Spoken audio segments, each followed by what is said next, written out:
एकदा करून ठेवा आणि महिनाभर जेव्हा केव्हा वाटेल ना तेव्हा करून खा. अशी इडलीची रेसिपी.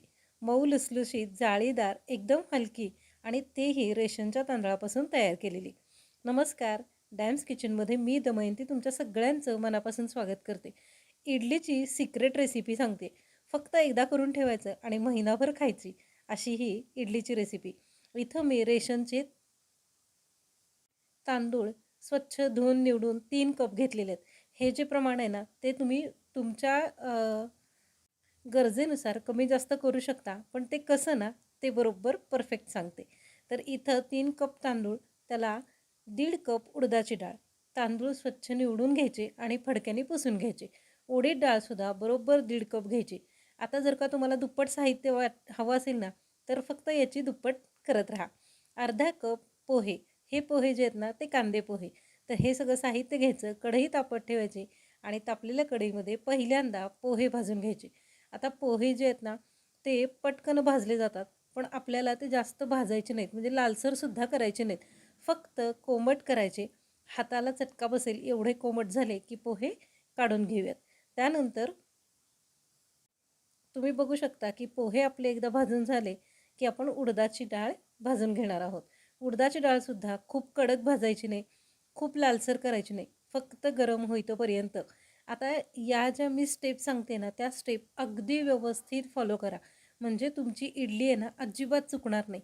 आणि अगदी 1 महिनाभर, म्हणजे तसं तर थंडीचे 4ही महिने तुम्हाला जेव्हा केव्हा खावी वाटेल ना तेव्हा अर्ध्या तासात तयार होईल, एवढी पटकन तयार होईल. तर आता ही उडदाची डाळ आपण हातावर घेऊन कोमट झाली का बघितली. त्यानंतर तांदूळ. तांदूळसुद्धा आपण असेच कोमट होईतोपर्यंत फक्त गरम करून घेणार आहोत. कढईचा गॅस बारीक करायचा आणि सगळ्या साहित्याचं फक्त मॉइश्चर जाईल एवढंच आपल्याला ते गरम करून घ्यायचं आहे. फार भाजायचं नाही आहे. आणि याच्यामध्ये आपल्याला कुठलंही साहित्य घालायचं नाही. डाळ तांदूळ रात्रभर भिजवायचं नाही आहे आणि पीठही आंबवायचं नाही. आणि इडली मात्र एकदम भन्नाट होते. तर आता हे सगळं साहित्य एकत्र करूयात आणि कढईमध्ये आहे तसंच गार करत ठेवून देऊयात, म्हणजे ह्याचं सगळं मॉइश्चर निघून जाईल. आणि आता हे जे आहे ना ते सगळं आपल्याला आटा चक्कीमध्ये बारीक करून घ्यायचं आहे. माझ्याकडं घरी आटा चक्की आहे, त्यामुळं मी त्याचं अगदी बारीक असं हाताला सरसरीत लागेल असं, सळसळीत लागेल असं पीठ करून घेतलं.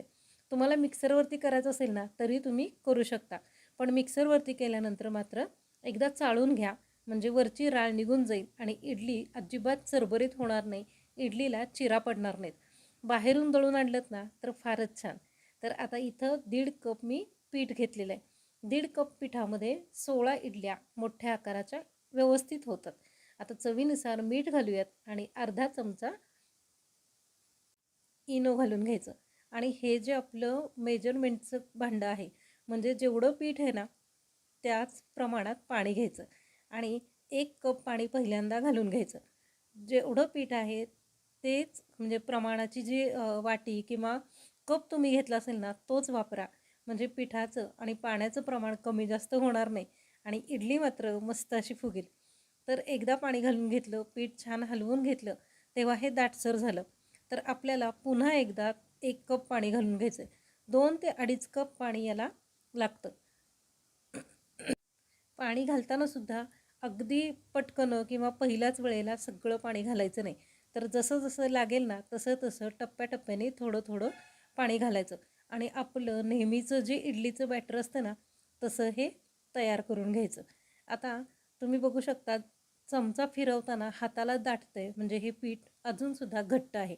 तर थोडं थोडं करत यातल्या गुठळ्या मोडून घेत घेत, पाण्याचा अंदाज घेत घेत व्यवस्थित असं हे पीठ एकसारखं एकजीव करून घ्यायचं. आपण फक्त इनो घातलं आहे, बाकी काही घातलेलं नाही आहे, म्हणजे ना की दही घातलं आहे किंवा लिंबू पिळले आहे, त्यामुळे चव बदलण्याचा काही प्रश्न येत नाही.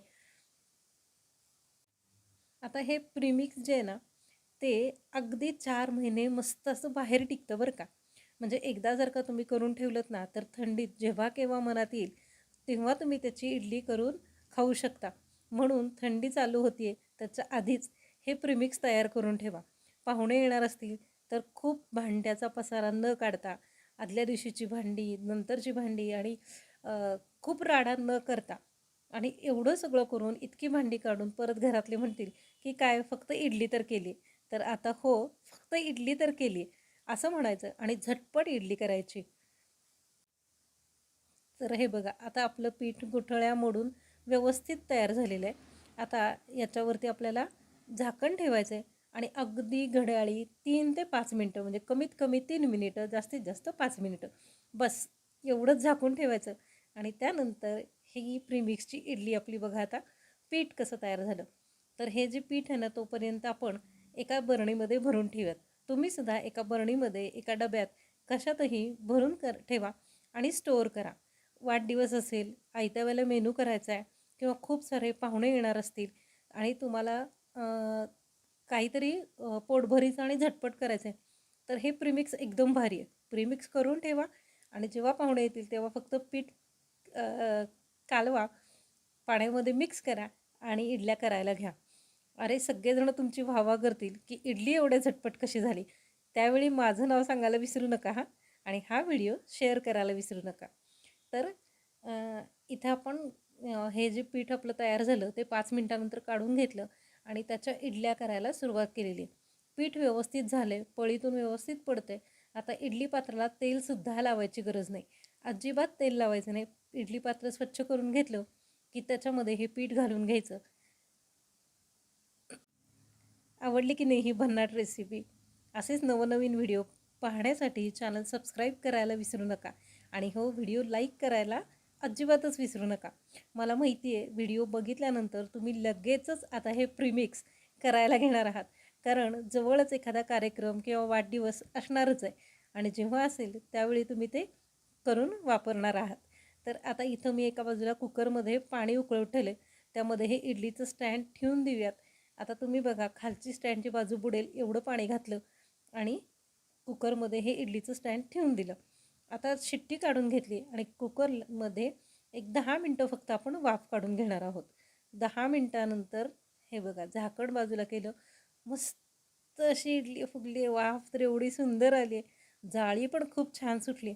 सांबारसोबत, चटणीसोबत, कशाही सोबत तुम्ही खाऊ शकता. हो, फक्त दम धरा. गरम गरम इडल्या काढायची गडबड करू नका. मी पण तेच केलं. पटकन पहिली इडली म्हटलं काढूयात आणि ती थोडीशी चिकटली तळात. तर गार झाल्यानंतर मात्र जेव्हा इडल्या काढून घेतल्या ना, तेव्हा एवढ्या स्पॉन्जी, एवढ्या सॉफ्ट सॉफ्ट की नाही, एकदम मस्त. हो, मस्त मस्त ऐकताय. ही मस्त मस्त रेसिपी करूनसुद्धा बघा. ही आहे उडपी स्टाईल सिक्रेट रेसिपी. गाड्यावरती आपण असं विचार करतो की जेव्हा बाहेर हॉटेलमध्ये जातो किंवा गाड्यावरती काहीतरी आपण खातो, तर त्यांना अंदाज कसा येतो की आज किती गिऱ्हाईक होईल आणि किती इडली लागेल. तर हे त्यामागचं सिक्रेट आहे. ते प्रीमिक्स तयार करून ठेवतात आणि त्या प्रीमिक्सची जसं येईल, गिऱ्हाईक येईल, तशी इडली तयार करून सर्व करतात. एकदम मस्त, एकदम मस्त आणि एकदम मस्त अशाच या इडल्या होतात. आणि थंडीमध्ये पीठ भिजवायचं आणि पीठ आंबवायची काही काळजी नाही. ना कांदा घालायचा, ना मेथ्या घालायच्या, ना रात्रभर भिजवायचं, काहीच भानगड नाही. फक्त गरमागरम सांबार करायचं, चटणी करायची आणि इडली खायला घ्यायची. सांबारच्या गरमागरम बाऊलमध्ये 5-6 इडल्या सोडायच्या, चमचा बुडवायचा आणि चमच्याने असे तुकडे करून मस्त मस्त मस्त मस्त गरमागरम इडली खायची. आवडली की नाही? मला माहिती आहे लहानांपासून मोठ्यांपर्यंत सगळ्यांना इडली आवडते आणि ज्या दिवशी आपल्या घरी इडलीचा मेनू असतो ना, त्या दिवशी फक्त दिवसभर इडलीच असते. इडली पुराण. आणि दुसऱ्या दिवशी जर का पीठ राहिलं तर आंबोळी, डोसा आणि उत्तप्पा. मग हे सगळ्याचं प्रीमिक्स आता तुमचं झटपट तयार आहे. चला, घ्या पटकन खायला. व्हिडिओ पूर्ण बघितल्याबद्दल मनापासून आभार. आणि हो, एक महत्त्वाची आठवण की या इडलीसोबतच आणखीही खूप छान छान पदार्थ माझ्या चॅनलवरती मी शेअर केलेले आहेत. तेव्हा सगळे व्हिडिओ एकदा चेक करायला अजिबात विसरू नका.